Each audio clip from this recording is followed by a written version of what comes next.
Hello everyone, कैसे हैं आप सभी। आई होप अच्छे एंड स्वस्थ होंगे और अपनी तैयारी को कंटिन्यू कर रहे होंगे। आपका स्वागत है आपके अपने चैनल लर्न विद प्रीत चौधरी पर। हमारी आरएस प्री 2023 की है वो टेस्ट सीरीज चल रही थी, जिसमें हमने 41 टेस्ट है वो कर लिए। आज का जो हमारा टेस्ट रहने वाला है वो 42वां रहने वाला है। ये हमारे जो टेस्ट सीरीज है ये हमारे जो आरएस प्री का सिलेबस है उसके ऊपर है। हम पूरे के पूरे सिलेबस का रिवीजन है वो कर रहे हैं। पूरे सिलेबस को हमें इससे जो हमारे टेस्ट है इन टेस्ट सीरीज से पूरे के पूरे सिलेबस को कवर कर रही हैं। ये जो हमारी टेस्ट सीरीज है हमारे लिए काफ़ी इम्पोर्टेंट है। क्योंकि मैं आपको बहुत बार बोलती हूँ कि इस टेस्ट सीरीज से हमें पता चलता है। आप एक चीज़ याद रखिए, आपके पास अब जितना भी टाइम रहा है इस टाइम में आपको जो आप सब्जेक्ट पढ़ रहे हैं उसके साथ आपको 1 से 2 सब्जेक्ट है वो आप रिवीजन मोड पे रखिए। आप रिवीजन मोड पे रखोगे तो आपकी जो प्रैक्टिस है वो काफ़ी अच्छे से कंटिन्यू रहेगी। दूसरी बात, जब आप टेस्ट करते हो तो मैं आपको हमेशा बोलती हूँ कि एक तो आप नोटबुक साथ में रखिए, उससे उन फैक्ट को आप नोट डाउन करें जो आपको बहुत कम बार देखने को मिलते हैं, उनसे क्वेश्चन पूछे जाते हैं।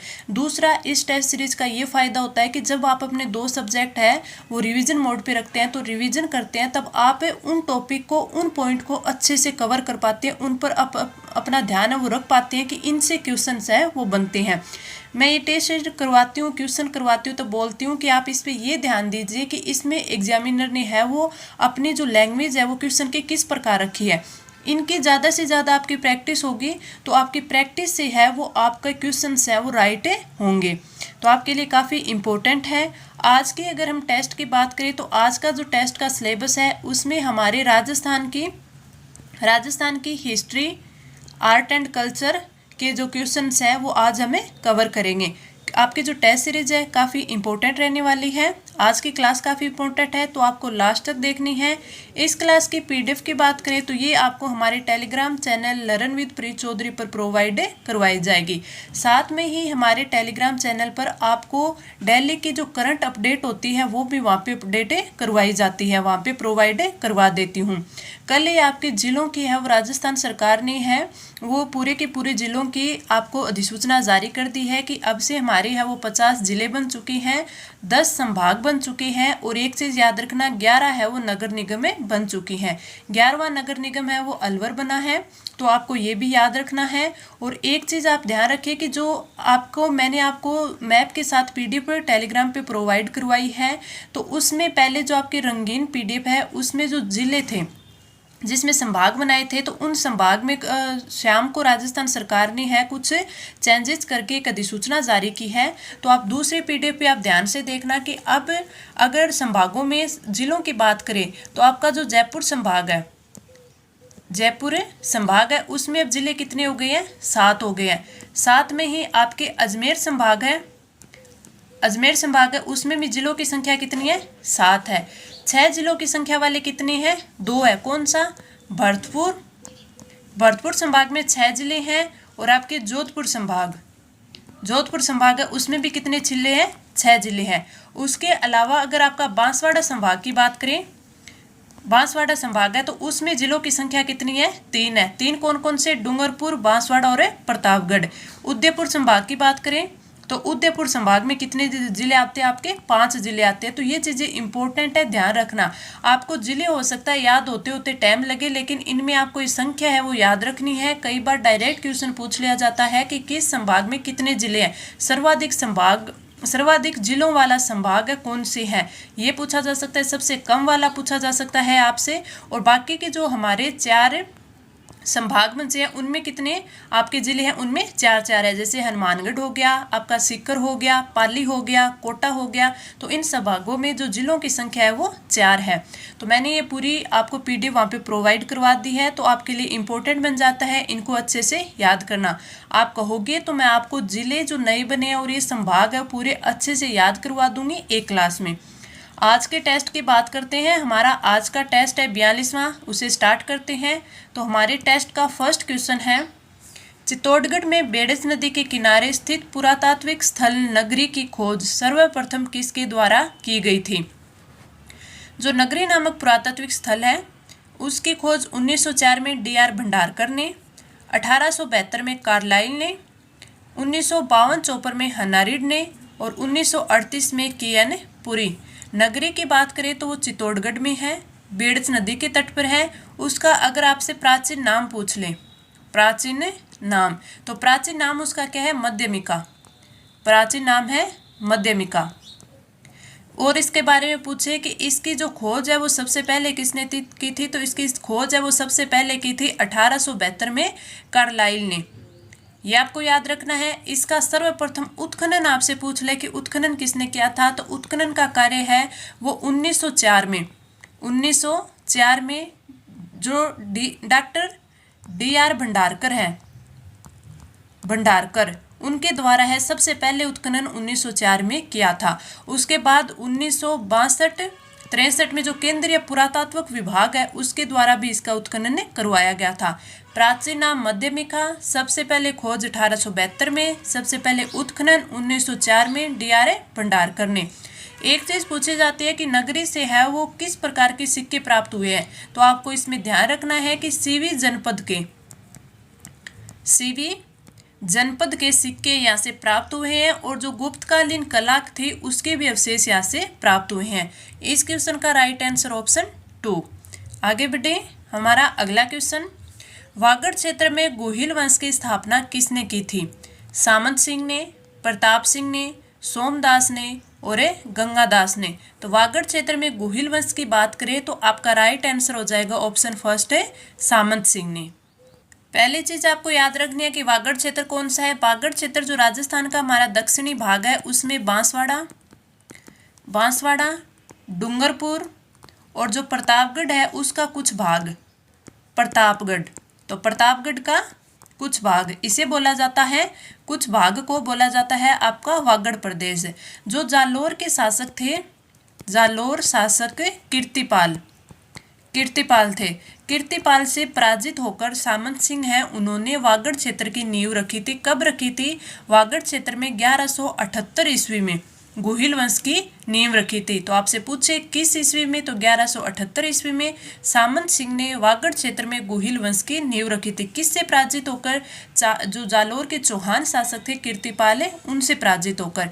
अगर आपसे पूछे कि सामंत सिंह है उनकी जो प्रथम राजधानी थी, तो सामंत सिंह ने राजधानी बनाया था वधपटक को, जिसे क्या बोला जाता है? बड़ौदा। तो ये 2-3 चीजें काफी इंपॉर्टेंट है, पूछी जाए तो आपका राइट आंसर, इस क्वेश्चन का राइट आंसर ऑप्शन 1। आगे बढ़े, अपना अगला क्वेश्चन, सामंतवादी प्रथा में राजा द्वारा सामंतों से वसूले जाने वाले करों के संबंध में कौन सा विकल्प है वो असुमेलित है? कौन सा कर का लिए है वो असुमेलित दिया हुआ है? पहला, उत्तराधिकारी शुल्क नए सामंत की गद्दी नसीन के समय है, यानी नया सामंत जब गद्दी पर बैठता था उस समय जो शुल्क लिया जाता था। न्योत है राजकुमारी के विवाह पर, गनीम बराड़ युद्ध के अवसर पर, और हल बराड़ है घर का कर। तो इसमें जो हमारा राइट आंसर होगा वो होगा ऑप्शन है 4th, असुमेलित, यानी ये गलत दिया गया है। हर बराड़ कर है वो कृषि कर है, हर बराड़ कर कृषि कर है, ना कि घर का कर। अब हल है, हल क्या होता है? जो जोतने के काम आता है ना, वो होता है हल। तो हल कर है, हल बराड़ है, वो कौन सा कर है? कृषि कर है। दूसरा, न्योत बराड़ भी होता है, न्योत बराड़ होता है वो विवाह पर होता है। अगला अगर हम बात करें गनीम बराड़, तो गनीम बराड़ है ये युद्ध के टाइम पर है, वो लिया जाने वाला कर है।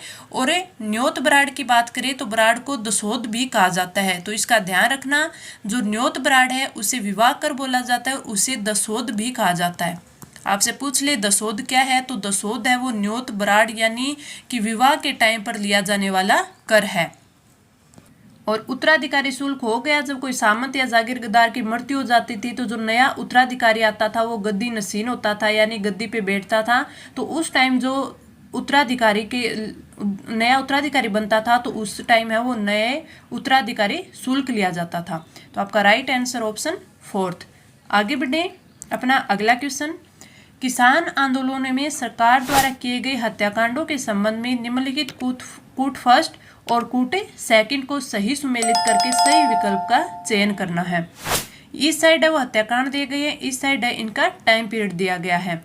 सबसे पहले हम बात करें कि आपका जो डाबी कांड था वो कब हुआ था? वो हुआ था 2 अप्रैल 1923 1923 में, जो और कहाँ हुआ था, बूंदी में।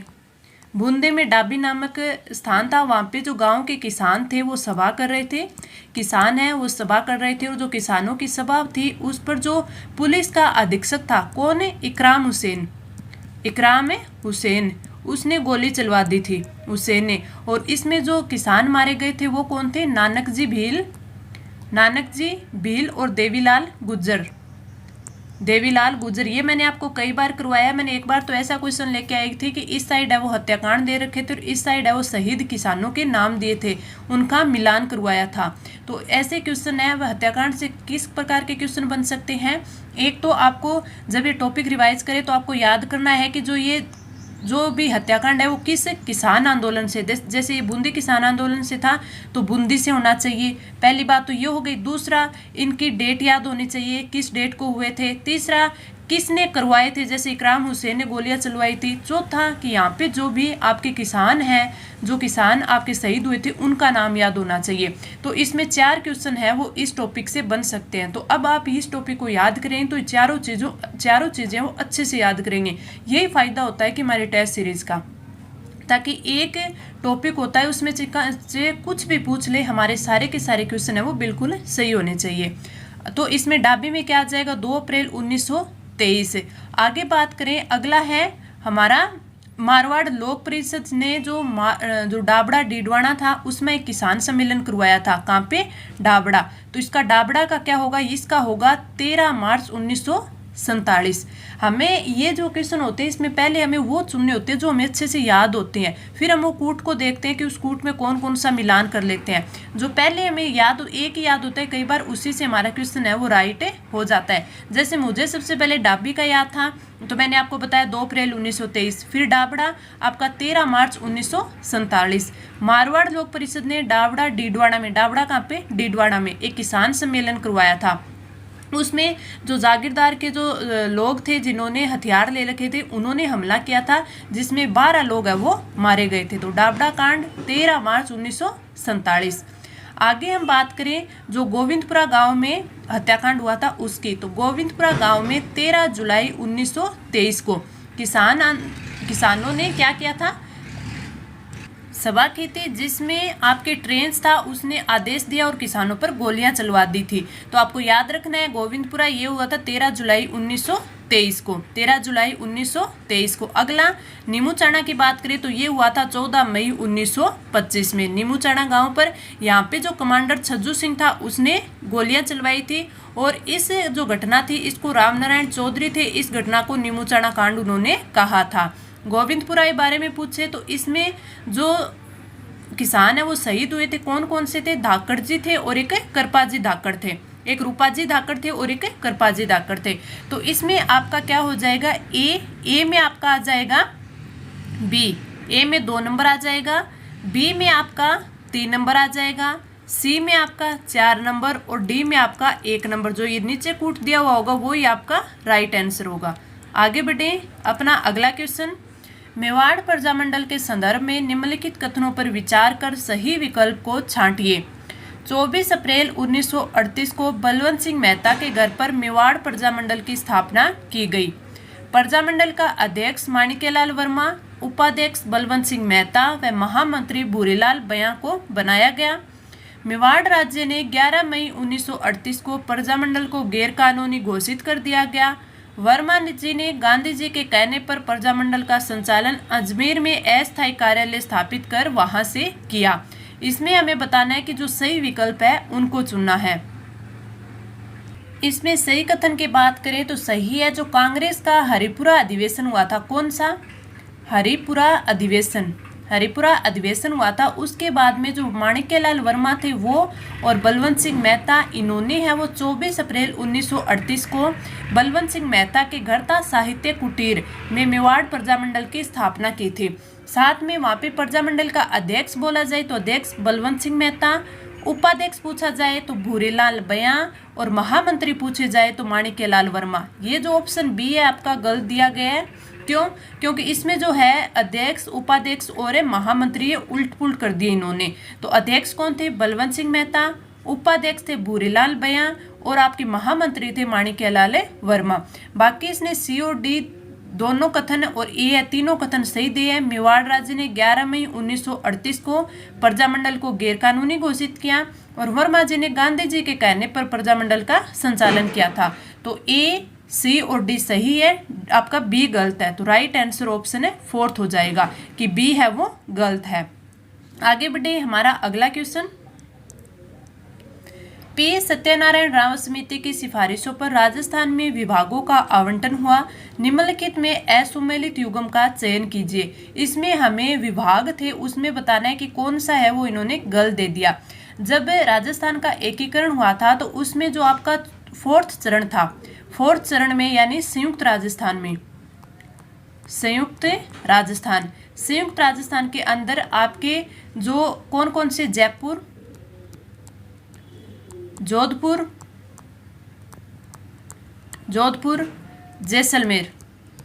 जैसलमेर और बीकानेर, इसके साथ साथ आपका लावा ठिकाना था, इनको है वो संयुक्त राजस्थान में मिलाया गया था। इसी में आपके चौथे चरण में है वो पी सत्यनारायण राव समिति थी, उनके अनुसार विभागों का आवंटन हुआ। क्वेश्चन पूछ लिया जाता है कि कौन से चरण में है इसका विभागों का जो आवंटन है वो हुआ था, तो फोर्थ चरण में हुआ था। सबसे पहले जो राजधानी है वो किसे बनाया गया, राजधानी बनाया गया था जयपुर को। न्याय विभाग है वो जोधपुर को दे दिया गया। कृषि विभाग है वो किसे दिया गया, कृषि विभाग दिया गया था भरतपुर को, कृषि विभाग भरतपुर को दिया गया। शिक्षा विभाग बीकानेर को दिया गया। खनिज विभाग उदयपुर को दिया गया। तो फिर कृषि विभाग भरतपुर को, तो कोटा को फिर क्या दिया गया था, कोटा को वन विभाग दिया गया था, वन विभाग दिया गया था। ये किसे दिया गया, कोटा को। तो ये आप थोड़ा सा याद रखना, कई बार इनसे क्वेश्चन पूछा जाता है। असुमेलित है हमारा ऑप्शन है 2। आगे बढ़े, हमारा अगला क्वेश्चन। देश हितैषणी सभा का गठन किस समस्या के समाधान हेतु किया गया था? राजपूतों के विवाह खर्च संबंधी समस्या, विवाह की आयु बढ़ाने संबंधित, बहुविवाह संबंधित और त्याग के संबंध में। अब ये क्वेश्चन मैंने आपको अच्छे से करवाया था। किस में करवाया था? जब मैंने आपको पिछले सैटरडे को आपको मैंने बोला था कि हम सैटरडे और संडे को है वो एक एक टॉपिक को कवर करेंगे। तो सैटरडे को मैंने बताया था कि आपको जो आपकी जो आधुनिक राजस्थान इतिहास है उससे हम क्वेश्चंस है वो कवर करेंगे। तो उसमें मैंने आपको जो इम्पोर्टेंट सभाएं थी उनके बारे में अच्छे से डिटेल से सारे क्वेश्चन करवाए थे। तो उसमें मैंने बताया था कि देश हितैषणी सभा का गठन है वो किसके समाधान के लिए किया गया था? राजपूतों के विवाह खर्च संबंधित समस्या। तो राइट आंसर ऑप्शन 1। तो इस टाइम में जो सामंत थे उनकी आय थी, सामंतों की आय है वो जो उनकी आय के स्रोत थे वो सीमित हो गए थे। उससे उन्हें जो अपनी बेटियां थी, पुत्रियां थी, उनका विवाह जब उच्च कुल में करना होता था उसके लिए उनके काफ़ी कठिनाइयों का सामना करना पड़ता था। विवाह उस टाइम में विवाह खर्च ज़्यादा था तो उसमें कमी लाना इनके लिए आवश्यक हो गया था। इसी कमी को समाधान के लिए कब 2 जुलाई 1817 में जो महाराणा सज्जन सिंह थे उनके अध्यक्षता में उदयपुर में देश हितैषणी सभा का गठन हुआ था। एक मैंने आपको वहाँ पे Walter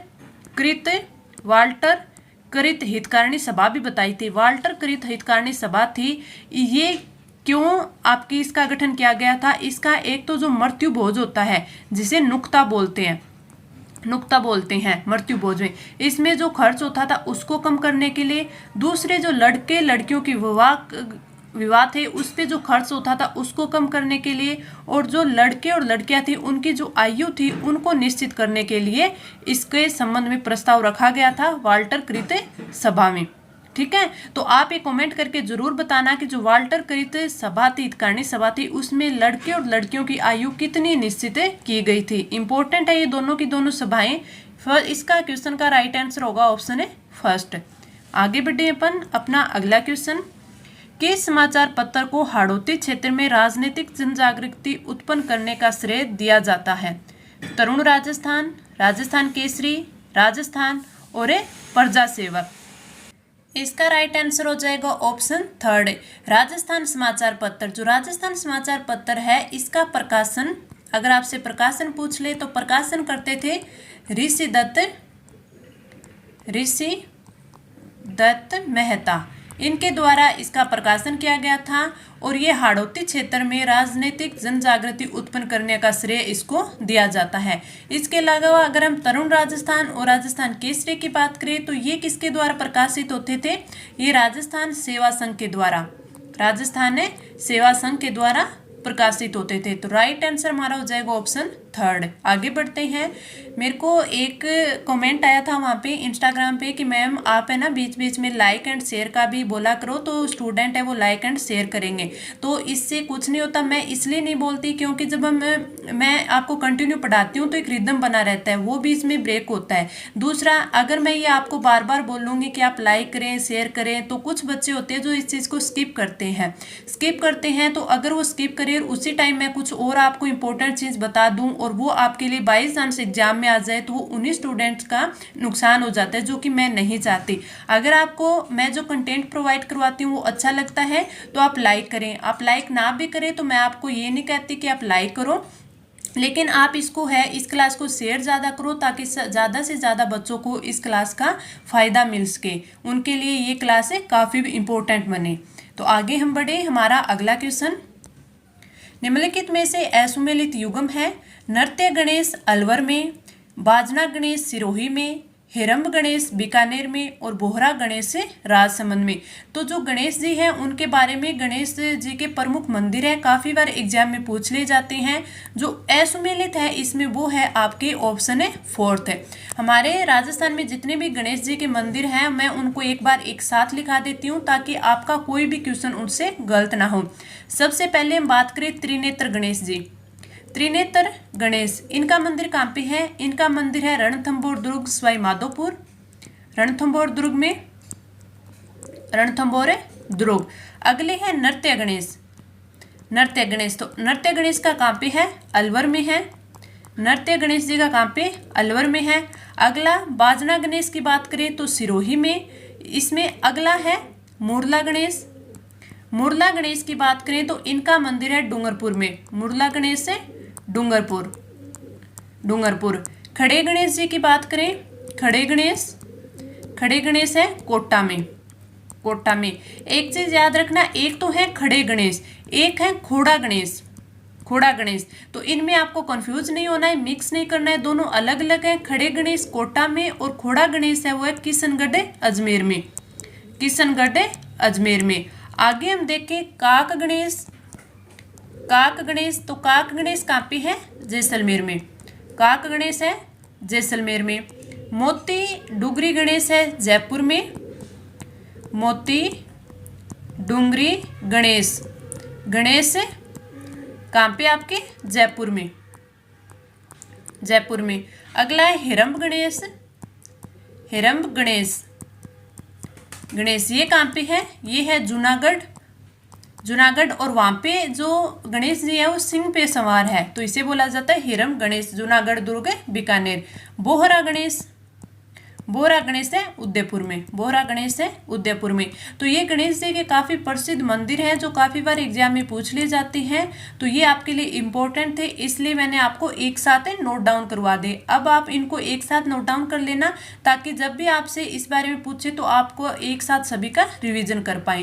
right answer option fourth. आगे बढ़े। अपना अगला क्वेश्चन, चारबेत लोकनाट्य मूल रूप से कहाँ का है?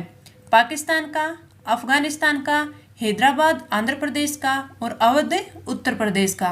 तो आपका राइट आंसर हो जाएगा ऑप्शन टू। चारबेत लोकनाट्य वो मूल रूप से है अफगानिस्तान का। इससे इंपॉर्टेंट क्वेश्चन क्या बनता है कि जो चारबेत लोकनाट्य है इसको किस भाषा में वो प्रस्तुत किया जाता है? तो इसकी जो मूल भाषा है वो पश्तो भाषा में इसको प्रस्तुत किया जाता है। मूल रूप से कहाँ का है? अफगानिस्तान में। आपसे अगर पूछा जाए कि सर्वप्रथम स्थानीय भाषा में इस नाट्य को है, जो लोक नाट्य है उसको प्रस्तुत किया गया था, सर्वप्रथम किसने है? वो स्थानीय भाषा में इसे प्रस्तुत किया था, स्थानीय भाषा में। तो स्थानीय भाषा में सबसे पहले करीम खान निहंग और दूसरे कौन थे? खलीफा करीम खां। करीम खान। तो ये दोनों आप याद रखना। आपसे पूछा जा सकता है कि सबसे पहले स्थानीय भाषा में किन्होंने प्रस्तुत किया था। इस क्वेश्चन का राइट आंसर ऑप्शन 2। आगे बढ़े अपना अगला क्वेश्चन।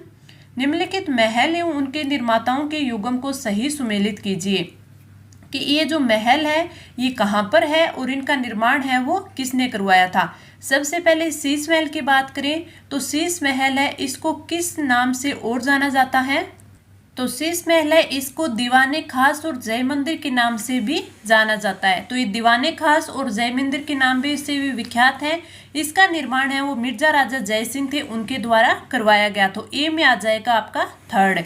और जो शीश महल है इसको जो कवि बिहारी थे, कवि बिहारी उन्होंने दर्पण धाम भी कहा था। क्या कहा था? इन्होंने दर्पण धाम भी इसको बोला था। अगर आपसे कई बार पूछ भी ले तो आप बता सकते हैं। मोती डूंगरी महल की बात करें तो मोती डूंगरी महल है, ये जयपुर में स्थित है और इसका निर्माण है वो सवाई माधो सिंह ने करवाया था। सवाई माधो सिंह ने करवाया था।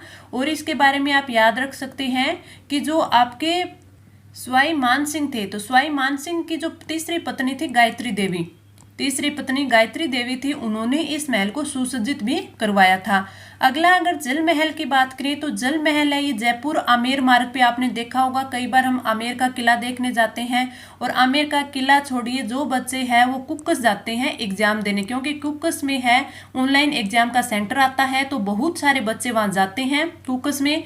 तो ये जयपुर से आमेर कुक्कस वाला जो यहाँ पे जो ये रोड आती है इस पे ही बना हुआ है जल महल। तो जल महल जो आपकी मानसागर झील है, कौन सी? मानसागर झील। तो मानसागर झील में आपने देखा है जल महल है और उसका निर्माण है वो सवाई जय सिंह द्वितीय के द्वारा करवाया गया है। किसके द्वारा? सवाई जय सिंह द्वितीय के द्वारा। और जो सवाई जय सिंह द्वितीय है इन्होंने जो अश्वमेघ यज्ञ करवाया था, उस टाइम इन्होंने जो ब्राह्मणों को इनवाइट किया था तो उनका भोजन और विश्राम है की व्यवस्था है वो इसी महल में की गई थी। तो जल महल कहाँ पे है? ये मानसागर झील जयपुर में सवाई जय सिंह द्वितीय के द्वारा इसका निर्माण करवाया गया था। ये जो ये जयपुर से अपन आमेर कुक्कस जाते हैं इसी मार्ग पे स्थित है। हवा महल की बात करें तो हवा महल है, इसका निर्माण है वो सवाई प्रताप सिंह ने करवाया था। कब करवाया था? 1799 में करवाया था। इसके बारे में पूछा जाता है कि इसके वास्तुकार कौन थे। तो वास्तुकार अगर आपसे पूछ ले तो वास्तुकार लालचंद थे, इसके वास्तुकार थे। आगे इसे पूछा जाए कि इसका आकार कई बार पूछ लिया जाता है, तो इसका आकार है वो श्री कृष्ण के मुकुट के समान बताया गया है। श्री कृष्ण के मुकुट के समान या फिर पिरामिड नुमा मान सकते हैं, पिरामिड नुमा इसका आकार मान सकते हैं। तो आपका ये जो ए में आपका 3rd आ जाएगा, बी में आपका 1st, सी में आपका 4th और डी में 2nd। ये जो नीचे कूट होगा वही आपका राइट आंसर होगा। आगे बढ़े अपना अगला क्वेश्चन। गौरीशंकर हीराचंद ओझा के संबंध में असत्य कथन हमें बताना है। उन्हें राजस्थान का गरीबन कहा जाता है। उनका जन्म रोहिड़ा गांव में हुआ था। वह महाराणा जगत सिंह द्वितीय के दरबार में थे और उनके गुरु कविराज श्यामलदास ददवाड़िया थे।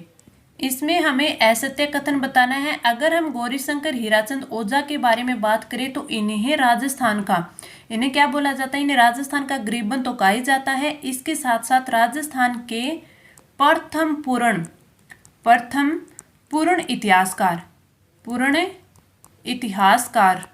इतिहासकार और राजस्थान का गरीबन के उपनाम से इन्हें जाना जाता है। इनका जन्म है वो 1883 में हुआ था। कहाँ पर? रोहिड़ा गांव में। और ये रोहिड़ा गांव कहाँ है? सिरोही में है। रोहिड़ा ग्राम 1883 में हुआ था, सिरोही में हुआ था। जो गौरीशंकर हीराचंद ओझा है ये महाराणा सज्जन सिंह के दरबार में थे। कहाँ? किनके दरबार में? सज्जन सिंह के दरबार में थे। तो आपका जो इसमें असत्य कथन ऑप्शन 3rd दे रखा है, तो राइट आंसर भी ऑप्शन 3rd हो जाएगा। इनके जो गुरु थे वो कौन थे? कवि श्यामलदास ददवाड़िया थे। गौरीशंकर जी ओझा है, इनका जो प्रसिद्ध ग्रंथ है ये कई बार पूछा जाता है। तो प्रसिद्ध जो ग्रंथ पूछ ले आपसे, प्रसिद्ध ग्रंथ, तो ये प्रसिद्ध ग्रंथ है भारतीय प्राचीन लिपिमाला। भारतीय प्राचीन लिपिमाला इंपॉर्टेंट है, आपसे पूछा जा सकता है, तो आप इसे भी याद रखना। इस क्वेश्चन का राइट आंसर ऑप्शन 3rd। आगे बढ़े अपना अगला क्वेश्चन। इस साइड है वो प्रमुख राजस्व साहित्य दे रखे हैं और इस साइड उनके रचनाकार दे रखे हैं। हमें इनका मिलान करना है और फिर इसमें से राइट आंसर बताना है। सबसे पहले बात करें, हमारा है छत्रपति राजस्व। तो छत्रपति राजस्व है किसके द्वारा लिखा गया था? ये लिखा गया था काशी छगाणी के द्वारा। तो आपका एक में आ जाएगा ई, और एक में ई अगर हम देखें तो हमारा राइट आंसर ऑप्शन बी हो जाएगा एक को देखते। तभी तो मैंने पीछे क्वेश्चन में बताया था कि कभी कभी आप ऐसे करो ना, तो इसमें जैसे वो हत्याकांड वाला था तो मैंने पहले बी चुना था, क्यों? क्योंकि वो मेरे को अच्छे से याद था। तो इस प्रकार जो आपको सबसे पहले अच्छे से याद हो वो हमें देखना चाहिए। कई कई बार इस प्रकार से पहला वो ही मिल जाता है और हमारा राइट आंसर हो जाता है, आगे वाले पढ़ने की भी जरूरत नहीं होती। अगले की बात करें, शत्रुसाल राजस्व। तो शत्रुसाल राजस्व कवि डूंगरसी के द्वारा लिखे गए थे। विजयपाल राजस्व नल सिंह के द्वारा, लक्ष्मणगढ़ राजस्व खुशहाल सिंह के द्वारा और संगत राजस्व गिरधर आसिया के द्वारा। तो राइट आंसर ऑप्शन बी। जो ये प्रमुख साहित्य है उससे काफी बार क्वेश्चन पूछा जाता है, 1 से 2 क्वेश्चन हर एग्जाम में आते हैं, तो ये टॉपिक आपको अच्छे से याद होना चाहिए। आगे बढ़े, अपना अगला क्वेश्चन, निम्नलिखित में से प्रमुख ख्यात के संबंध में सत्य कथन है। मुहणोत नैणसी ख्यात यह मारवाड़ी एवं पिंगल भाषा में लिखी गई है। दयालदास ख्यात, इसमें बीकानेर के महाराजा रतन सिंह द्वारा अपने सामंतों को सती प्रथा को रोकने के लिए प्रतिज्ञा करवाने का वर्णन मिलता है। हमें सत्य कथन बताना है, अभी ये दोनों ही कथन हमें असत्य हैं। मुंडियार ख्यात जोधपुर के राव सिंहा से लेकर महाराज जसवंत सिंह प्रथम तक की जानकारी प्रदान करता है। ये हमारा बिल्कुल सही है। तो राइट आंसर कौन सा आ जाएगा? ऑप्शन है सी। आगे बढ़े, अपना अगला क्वेश्चन, निम्नलिखित में से किस फारसी ग्रंथ में चित्तौड़ तथा रणथंभौर पर अलाउद्दीन खिलजी के आक्रमण की जानकारी मिलती है? खजाइन उल फुतूह है, तारीख अलाई, तबकात ए नासिरी, देवल रानी खिजर खां। तो आपका राइट आंसर कौन सा आ जाएगा? ऑप्शन ए, खजाइन उल फतूह है। उसमें ये फारसी ग्रंथ है जिसमें चित्तौड़ तथा रणथंभौर पे जो अलाउद्दीन खिलजी ने जो आक्रमण किए थे उनकी जानकारी मिलती है। तो राइट आंसर ऑप्शन ए। आगे बढ़े, अपना नेक्स्ट क्वेश्चन, निम्नलिखित में से राजस्थान की प्रागैतिहासिक सभ्यता के संदर्भ में सत्य कथन कौन सा है? राजस्थान में पुरातात्विक सर्वेक्षण कार्य सर्वप्रथम 1870 में प्रारंभ करने का श्रेय एस.सी. कार्लाइल को जाता है? नहीं। भारत सरकार ने 1962 में कालीबंगा पर डाक टिकट जारी किया? नहीं। कालीबंगा सभ्यता को पंडित गौरीशंकर हीराचंद ओझा ने सिंधु घाटी सभ्यता की तीसरी राजधानी कहा है? नहीं। दशरथ जी ने कहा था। कालीबंगा देश का तीसरा सबसे बड़ा पुरातात्विक स्थल है। देश के 2 बड़े पुरातात्विक स्थलों में राखीगढ़ी हरियाणा व धौलीवीरा गुजरात आता है। बिल्कुल सही क्वेश्चन है आपका, राइट आंसर डी है। आगे बढ़े, अपना अगला क्वेश्चन, निम्नलिखित में से परिवर्ती काल में राजा की ओर से प्राप्त पत्र जिसे निजी पत्र की संज्ञा दी गई है उसे क्या कहा जाता था? सनद, रुक्का, अर्जदास्त और परवाना। तो राइट आंसर ऑप्शन बी, इसे कहा जाता था रुका। तो ये आज के जो आर्ट एंड कल्चर के कुछ क्वेश्चंस मैं लेके आई हूँ, तो काफ़ी इंपॉर्टेंट है ये क्वेश्चन। अगर आपको इनके बारे में जानकारी नहीं है, आपने नहीं पढ़े है, तो आपको इनको नोट डाउन जरूर करना है। आगे बढ़े, अपना अगला क्वेश्चन, निम्नलिखित में से आहड़ सभ्यता के संदर्भ में सत्य कथन है? आहड़ सभ्यता की खोज 1953 में अक्षय कीर्ति व्यास द्वारा तथा इसका सर्वप्रथम उत्खनन 1956-57 में रतन चंद्र अग्रवाल द्वारा किया गया था। तो इस कथन में उन्होंने आहड़ सभ्यता की खोज 1953 में अक्षय कीर्ति व्यास द्वारा की गई, बिल्कुल सही है। सर्वप्रथम उत्खनन भी आर.सी. अग्रवाल के द्वारा किया गया, ये भी सही है, लेकिन 1956-57 में नहीं, 1954 में किया था। तो ये आपका गलत हो गया। आहड़ सभ्यता के उत्खनन में बस्तियों के 7 सत्र प्राप्त हुए हैं, जिनमें चौथे स्तर से तांबे की कुल्हाड़ियां प्राप्त हुई है। तो इसमें यह गलत हो गया, क्यों? क्योंकि ये गलत हो गया कि इसमें 3 स्तर प्राप्त हुए हैं, प्रथम चरण, द्वितीय चरण और तृतीय चरण प्राप्त हुआ है। तो इसमें यह गलत हो गया आपका। आहड़ सभ्यता के लोग चावल से परिचित थे और चांदी से अपरिचित, ये बिल्कुल सही है। जो वहां के लोग थे वो किससे परिचित थे? चावल से भी थे, इसके साथ साथ जो गेहूं जवार है उसके खाद्यान्न है, ये खाद्यान्न उनसे भी ये परिचित थे। आगे बात करें तो ये हमारा ऑप्शन सी तो बिल्कुल सही हो जाएगा। हमसे सत्य कथन ही पूछा है। आहड़ सभ्यता लाल पीली मिट्टी बर्तन वाली संस्कृति का प्रमुख केंद्र है। लाल काली यानी जो काले और लाल रंग के मृद पात्र थे उनका उपयोग करते थे। तो आपका राइट आंसर ऑप्शन है सी हो जाएगा। आगे बढ़े अपना अगला क्वेश्चन। राजस्थान राज्य के पुनर्गठन से पहले सर्वप्रथम सन 1934 में राजस्थान के किस सभ्यता स्थल को ताम्र सामग्री की प्राप्ति हुई थी? आपका राइट आंसर कुराड़ा सभ्यता, नगरी सभ्यता, इलाना सभ्यता और ओजियाना सभ्यता। तो right answer option A Kurada सभ्यता। तो राइट आंसर तो ऑप्शन ए हो गया। और ये कुराड़ा सभ्यता कहाँ पर है? ये है नागौर में। और नागौर में इसके साथ एक और कौन सी है? नागौर में जायल भी है। जायल और कुराड़ा दोनों कहाँ पे है? नागौर में। आगे बढ़े अपना अगला क्वेश्चन। निम्नलिखित में से विराट सभ्यता के संदर्भ में सत्य कथन है। इस सभ्यता को प्रकाश में लाने का श्रेय 1936-37 में दयाराम साहनी को जाता है तथा इस सभ्यता का उत्खनन कार्य 1964-65 में नीलरतन बनर्जी व कैलाशनाथ दीक्षित द्वारा किया गया था। तो ये बिल्कुल सही है, हमें सत्य कथन ही पूछा था। तो राइट आंसर हो जाएगा ऑप्शन ए। आगे के क्वेश्चन हम ना ही देखें तो भी हमारा राइट क्वेश्चन है, ऑप्शन है ए हो जाएगा। आगे बढ़े अपन आगे चलते हैं। अगला क्वेश्चन।